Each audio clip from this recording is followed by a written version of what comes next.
This. Hello, I am Heather Brooks, I am Cardyn Brooks. and this is the Bitchy Quill. We are doing a mini-sode episode with author Randee Dawn, who wrote We Interrupt This Program, and she's going to tell us all about that book. But it also looks like you did a lot of other interesting things that we would love to hear about as well. I immediately zoned in on the Law and Order SVU unofficial companion because I am a huge, I haven't watched it in a few years, I will say that. But I used to be a very dedicated follower of that program. Anyway, Randee, please tell us about yourself, about your book, We Interrupt This Program, which is the second in a series in the series. Yeah, so basically, We Interrupt This Program, ta-da, is, I don't like to say second in a series because it sort of assumes that you have to have read the first one first. I really wanted to create a universe where we were just telling stories all over the place, kind of a la Terry Pratchett and Discworld, and there's many other authors who do that, right? Because it's hard. You read one and then you have to wait for the next one, or you can't find the second one, or whatever. So No anyway, cliffhangers. right, exactly. I mean, the idea is that we interrupt this program, which is about a magical, cozy mystery village where things are totally falling apart, and it's populated by humans, but it's run by magical creatures. And the main human is a woman named Winnie, who is sort of a gray-haired woman of a certain age who writes books that are then turned into these movies, which may sound like something you may have seen on TV before. But the idea is that this is part of a trope town, because the trope of cozy mysteries is where all these movies are filmed. They make the movies out of the cozy mysteries. Sorry about that. But the first book in the series, or the first book in the franchise, or the first book in the universe, is called Tune In Tomorrow, and it's about a reality TV show that's run by mythical creatures for mythical creatures, but starring humans. And both of them take place in a sort of satirical, funny, punny, slapsticky world where I also try to slip in the back door kind of conversations that are maybe a little deeper, like the first book addresses, well, what would it mean if you actually were immortal? Like, how does that actually change your life, right? And in We Interrupt This Program, I really wanted to dive a bit more into how we believe the stories we tell ourselves. You know, if you wake up every day and say, I'm an idiot, this is going to be stupid, I'm not what I'm doing, you kind of end up living that. But this doesn't mean you should be Stuart Smalley and stare in the mirror and go, oh, gosh darn, I'm good enough, right? I mean, you could. But we believe the stories we tell ourselves. And if we always tell ourselves stories that where we fail, we kind of begin to believe that about ourselves. And in We Interrupt This Program, that's got a more literal and metaphorical bent to it. So those are my two funny contemporary fantasy books. And then I have two other darker fantasies, which again are still kind of tied into pop culture. One is called The Only Song Worth Singing, and it's about scary Irish fairies chasing after a rock band on tour. And the other one is called Leave No Trace. And it's almost like, I don't even know where to start with that book, but basically you've got a war going on between the Fae and the humans. There's a young girl who's grown up in the forest. She's now 18. She's made friends with the magical Gilly Doo, the green man of the forest. And two musicians show up trying to escape the paparazzi, and they want to go on a bear hunt. And let's just say things do not go well. They saw deliverance. They did not get the right message, Exit right? bear stage left. Yeah, exactly. Well, you know, right. my catchphrase for the book is really, what if the bear chooses you? Right. So the bear in this particular case is actually also a magical creature, and a sympathetic one, but not necessarily a good person, good So it's animal. fair to say you like magical realism and magic and magical creatures. I Where do. do you think that came from? And how long have you had this? We often find that people started this very young. So Mhm. just tell us how young you were when you started Well, inventing magical creatures. well, you could argue that I started inventing magical creatures when I was still a child because my earliest fiction was writing stories for my stuffed animals. So arguably, that's where that came from. I think that, you know, so a version of Leave No Trace, which I know we're not really talking too much about here, but a version of Leave No Trace actually got started being written when I was in middle school. I was like in the middle Spanish class, and instead of taking notes, I was like writing chapters and sharing with my friends. But the actual melding of the contemporary world with fantasy I think that really sparked when I found W.B. Yeats's collection of fairy and folk tales from Ireland. And he had all these old stories that he collected, but he also sort of cataloged the fairies. And one that I came across was the Lein She, or the fairy mistress. And she Mm-hmm. kind of inspires the poets, but then she also steals their life, which is why they all die young. Nothing to do with alcohol, but that's why they die young. And I thought, well, what if in a modern setting, who would the poets be? Clearly, we still have poets in the modern world, but I thought, no, they would be rock stars. Yeah. And what if I had the Fae meet the rock stars? But Right. that book was written long before my career really got going. And I'm an entertainment journalist. I've written about TV and movies and music for a long time. And when they say write what you know, I started thinking, well, what if the Fae were creating their own movies and TV shows? Like, what would that be like? Who would, are they fascinated enough with humans that the humans would be the stars? And that's where things started going with Tune In Tomorrow, and We Interrupt This Program, and the next one that's coming up, hopefully next year. I So, love that. I think I found my new summer TBR. I have to add to my cart. I have a ridiculous TBR cart, but this sounds like exactly up my alley for summer reading. I have a huge love of fairies. I have a whole bunch of, most of this bookshelf over here is fairy tales and nice. vintage fairy tales. I do not have that Yeats book. Obviously, I have a hole Yeah. in my fairy realm over here. Um, so I'm going to have to get that book because I have Yeah, there's plenty a of whole creature books. And there's a whole interesting discussion for a longer podcast about looking at old collections, collections of rural stories that were collected by the, moneyed gentry. I mean, Yeats was not a poor person growing up. The idea of is he appropriating his own culture kind of thing. Like that's a whole other conversation to have that is really interesting to have that I love having and kind of work into The Only Song Worth Singing a tiny bit. But but yeah, if you get that book, let's meet up again and we'll have that conversation. Okay. All right. That Tell sounds us. like a book club invitation. It I'm does. all for it. But we could read, we interrupted this program without having the cliffhanger of the previous book or anything like Yeah, that. you It's don't. the I mean, cliffhanger. there are a couple characters in We Interrupt This Program who appear in secondary roles in Tune In Tomorrow. And like the show Tune In Tomorrow gets a brief reference. So I like the idea that all these creatures are living in this universe and might naturally reference friends of theirs or other places they've been or shows they watch or have worked on.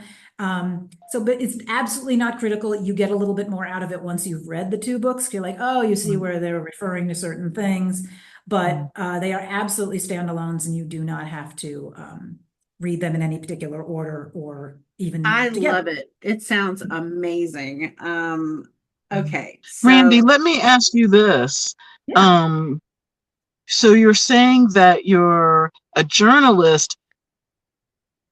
Was that a practical decision? Because it sounds like you've always had the creative storytelling impulse, talent. As you were deciding what you wanted to pursue as a career, were you tempted to pursue being published with your fiction first, Yeah, and then you thought, is the journalism the safe way to write? Like, how did that? Yeah. So I've been writing again since I was a child. I was just too really afraid to show it to anybody. I was very tied up. Mm-hmm. My ego was very tied up with the fiction, which I think is true for almost everybody. And at some Yeah, point you have to get over that. And it took me a yeah, really long time to get over it. I also like when I first started doing this is all pre-internet. Like I'm old, okay? I was doing this before the internet. It wasn't just so easy to shoot off query right, letters right, or commune with other writers. You right. felt very hermetically sealed in your own world. And Yeah. once a year, you would get like this book called The Writer's Market, and it was about Yes, that thick, and you'd yes, start this teeny tiny writing, yeah. yeah, and you would have to, and then you had to pay for the postage. You had to print the stuff out. You had to have a self-addressed stamp. Like it cost money to send this stuff yeah, out. And you had to And wait. then, You had to wait yeah, until they were and you responded had to to wait. you, and especially if they were, you couldn't submit simultaneous submissions. You had to wait for them to tell you no for months just to submit Exactly. the next one. By the way, a sidebar, simultaneous submissions are BS. I think that is one of the worst things that publishers do to people. I Yeah. get why they have to do it, but you need to treat writers like they are professionals. Yes. If I had sent out 5 things and one person wanted it, I'm going to call the other 4 people and say, thank you for your time, but Right, that's not right, what Right. you're going to do. And you need to treat writers like professional. That, again, that's another sidebar. We can have another podcast. Good But in any sidebar, case, though. yeah, exactly. I yeah, don't think people say it nearly enough. right. And, so back in the day, it was much harder to do. And I didn't have a good writing community to really bounce my stuff off of. And I didn't get published as a novelist until I was 52 years old, right? I didn't get an agent until I was in my late 40s. Good for you. So it just took me a long time to get comfortable and also use the internet and then meet other writers and just get into Right. that, right? So when I was in high school and I was writing, it didn't occur to me that like, oh yes, I'm going to go get an MFA. I'm going to make writing my Mm, life. Because also genre writing was not really very popular when I was doing this. It was right. like, if you're not going to be a literary writer and write about people staring out of windows and concerned about their relationships and, oh Lord, my existential crisis, I'm 45. Right. Like I didn't want to write that. And I found it very Right. boring, frankly, God bless you, John Updike, but no. So that was not my thing. And I didn't know Right. where to do the other thing. Gotcha. And I just decided if I want to get paid for writing, let's see if we can get into the writing world through journalism. And it was great because I think it made me a better writer. I learned how to deal with Mm, editors. I learned how to write to a deadline. I learned how to write to a yeah. space, like if you need 5,000 words versus 500 words. Mm, right. And and I also met so many interesting people, not just Mm, because it's entertainment industry. The right. most famous in the entertainment industry are the least interesting, honestly. Um, but when I would get to meet the producers or the writers or the grips or the costume directors or just, Yeah. regular folk in the course of Yes. doing lifestyle writing, those folks were always much more interesting. I'm watching YouTube these days and you see these new talk show hosts that are coming up, and mostly they want to talk to regular people, subway stories or, Mhm. just getting the regular folk to talk because everybody has an interesting story. And that again, that ties a little bit in with We Interrupt This program because, if you're using your imagination, you are constantly telling stories, thinking about your old stories, thinking about other people's stories. And it helps you connect with other people to understand that those movies are going on in their heads too. Mhm. So everybody has an interesting thing to say. And I learned that by being a journalist for so long. And then of course, when it was time to write my fiction, I had lots of background. I can definitely talk about how the sausage gets made, whether you're on a tour bus, whether you're backstage at a reality show, whether you're, trying to write a story to deadline for some muses in We Interrupt This program. Like I've got the backstage stuff down now. I feel like that's a fantasy is such a good way to wrap up real life in a different package. And I feel like I kind of do that with my paranormal romance series. It's like Mhm. layered, like you could just read it as a straight, fun, interesting, dramatic story, but there's layers if you're looking for them. And it sounds like you probably have that going on with your story too. There's layers if you're looking for them, and you can just read it as straight fun. Mhm. But I bet there's some little Easter eggs in there too Definitely. that are fun. Definitely Easter eggs. And definitely like there's very early on in the first few pages, for example, I have a character who completely sneers at the concept of AI because like I am an AI, do not even come near me with that stuff, especially when it comes to Mhm. the creative pursuits person. Mhm. And one of the muses is just like, can you believe it? They're turning your writing over to machines, that kind of thing. So I try to work in some opinions here and there. Yeah, but a little bit of that, and you can, and with fantasy you can do that, and it doesn't have to be exactly, you know, it can be conveyed in a way that's a little bit more fun and a little bit more. It's like putting medicine with the sugar, it goes down a little bit easier. Right. I think when you're Yeah. Right. doing Right. fantasy you're writing. holding you're holding a mirror up to the real, quote unquote, the real world, right? Mhm. Mhm. And because it's a mirror, it can be distorted or twisted in a Yeah. certain way. And Mhm. it Mhm. is reflecting reality. It is not necessarily reality, but people can take from it what they want and what they need. So But let me ask you go ahead. this. Oh, go ahead. No, you go ahead. Okay. No, I just was curious, and forgive me if you said, I think that you said the third book is going to be released next year. Does it have a title yet? So the third book is currently with my editor at the publisher, the same publisher, Solaris Rebellion, Okay. who published this one and Tune In Tomorrow. So I'm waiting for my revision edits. Gotcha. And once I have those, I'll have a better idea of when they want to publish it. But I think the original plan was they want to publish it March of next year, which is this came out March of this year. So the Nice. script is done. It's called Don't Touch That Dial. I'm trying to use all old TV I phrases. love Yes, it. yes, yes, yes, I love it. The yes, over 50 crowd's it's really gonna buy. yes, Exactly. And I love if you get to see the cover, yes, like the old fashioned TV on yes. the cover and everything. And there's even a deeper dive in Don't Touch That Dial into, human magic, which is basically our technology, all of this old, Right. like remotes and VCRs and stuff. The Fae have them sort of like under glass because they're like, I don't know what this does and I can't make this. I It's a love museum it. piece. So there's that. I could work that in there too. But yeah, it sort of takes place in another couple of these trope towns. So like, imagine if there was a town where all the Hallmark movies were made, right?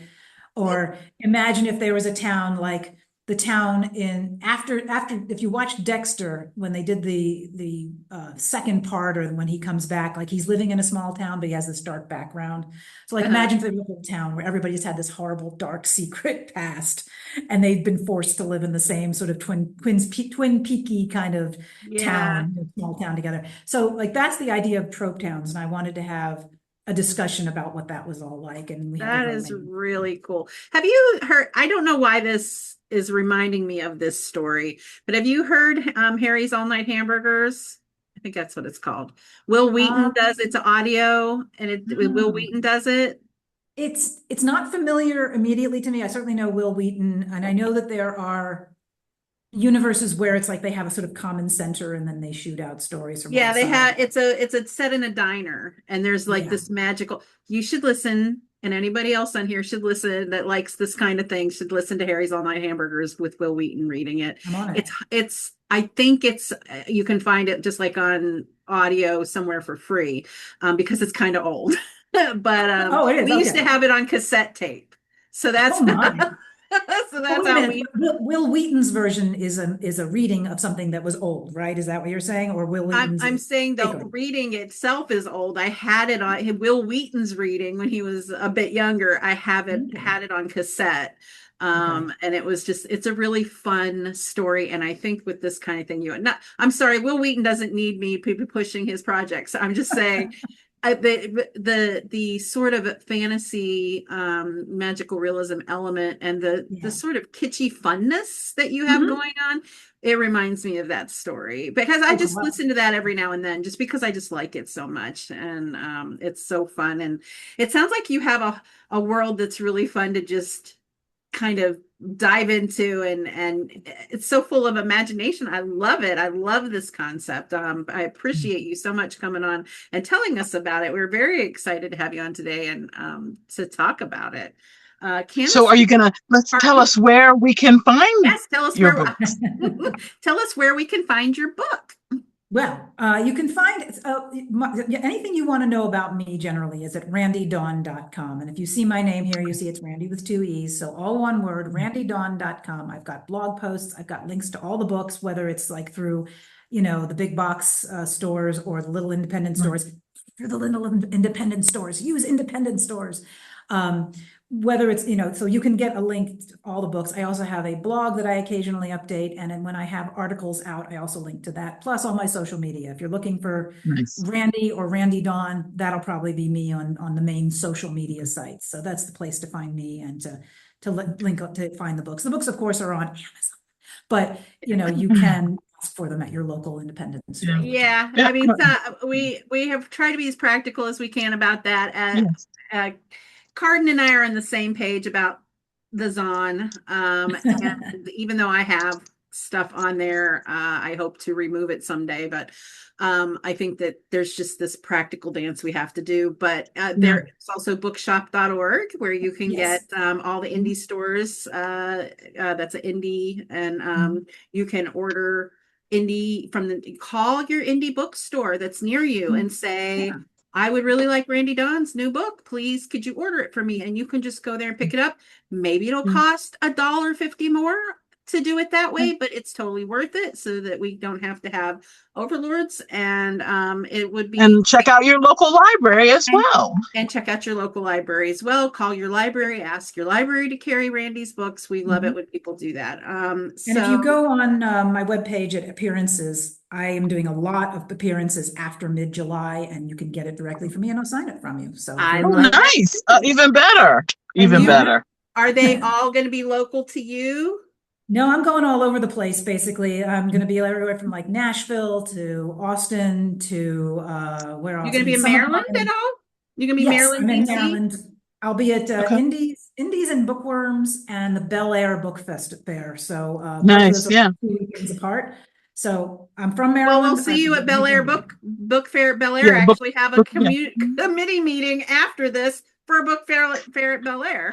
Excellent. Well, that's what I was there last year for the first time, and I know they've expanded and it's going to be even bigger this year. But last time, I got there early. I went to go out to go get coffee, and there was a lot. This is a Saturday morning at 9:30 in the morning. There was a line down the block, and I stopped and looked at these people, and I'm like, "Thank you for coming out. This like means so much to authors. You never know anybody's going to show up. There's a line down the block. Book fair at Bel Air."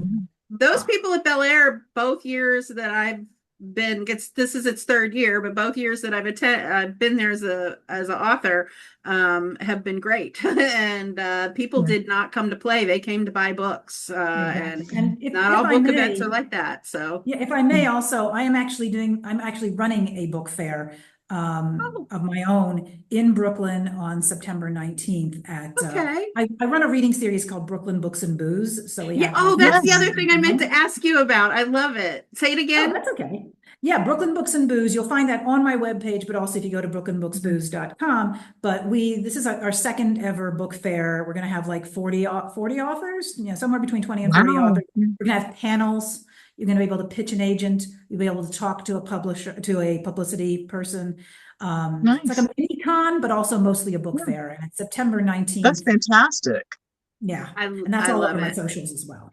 And anybody that's watching this, I will put all of the links and all of the things down in the description of the video. So please go visit Randee, follow Randee on socials, find out where she's going to be. Please come to Book Fair at Bel Air if you're in the DMV area. Cardyn will be there. I will be there. Randee will be there. We'll all be there. And of course, all this fabulousness. How could you miss it? So I will also put Book Fair at Bel Air's info below. So thank you so much. We really appreciate having you come on. I'm delighted to know about your stories, and I think they sound fun and magical. We need whimsy. We need to be more whimsical as the sound going around on TikTok and Instagram right now. You need more whimsy. You need to be more whimsical. This is what they're talking about. So this we got. So thank you so much. We appreciate it. Thank you for joining us on the Bitchy Quill. Please look for more episodes where we discuss publishing from a feminist perspective and our guest minisodes here on YouTube. If you'd like to be a guest on the Bitchy Quill, please email us at therightwomanbookfest@gmail.com. Info will be below in the episode information. And thank you. Thank you. Bye. Bye. Bye.